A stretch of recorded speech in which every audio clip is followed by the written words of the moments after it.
everyone, so I'm Susie and I'm back with another thought for the week, and we're going to start with a memory challenge. So I'm going to show you 10 items and your job is to try and remember them. Now normally at this point I say pause the video and go and grab yourself a pen and a piece of paper, but in this case don't, because you're not allowed to write anything down. Okay, you've just got to remember them. So here we go. Item 1 is a yellow toy tractor. Item 2 is a pair of mini binoculars. Item 3 is an English dictionary. Okay, you're storing all these in your mind. Item 4 is a carrot. Delicious.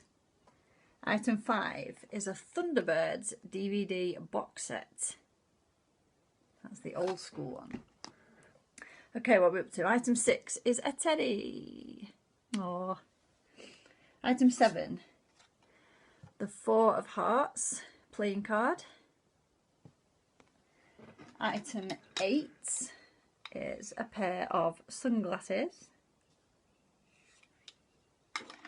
Item 9 is an orange memory stick.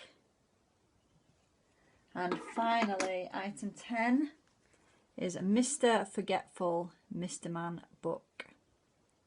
Okay, so I hope you've got them all stored away in your memory somewhere, and you can just leave them there until later.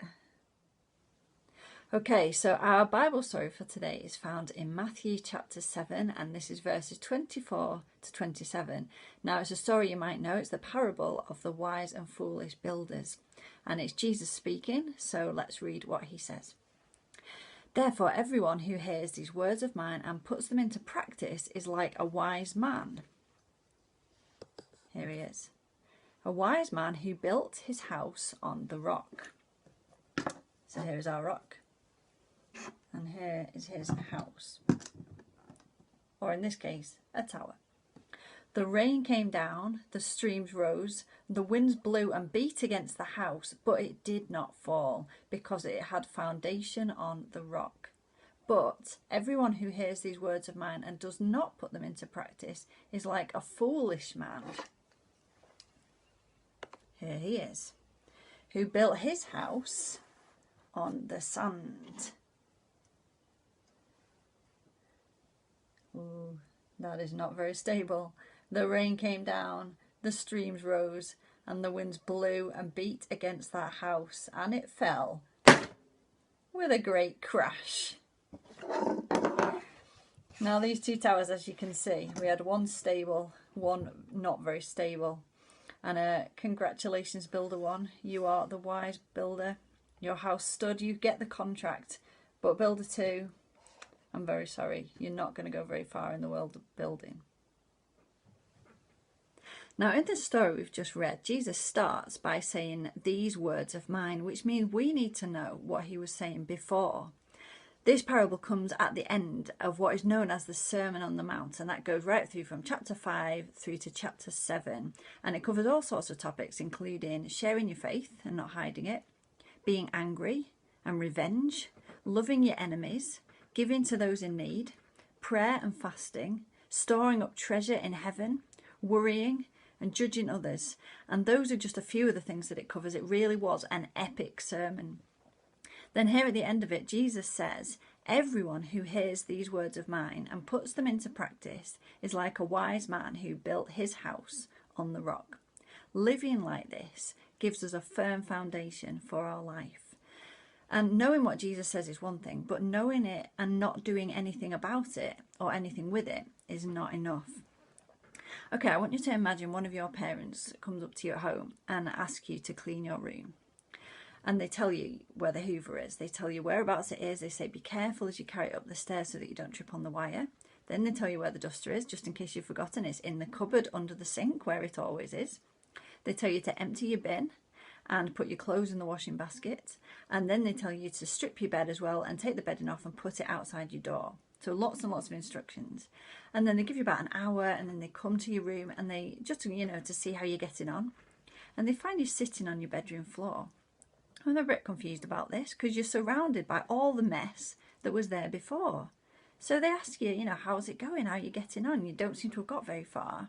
And what do you say? You say, well, yeah, it's gone pretty well, actually. You know, I memorised every single thing that you said.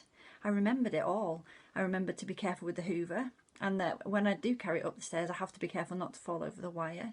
I remembered that the duster is kept in the cupboard underneath the sink.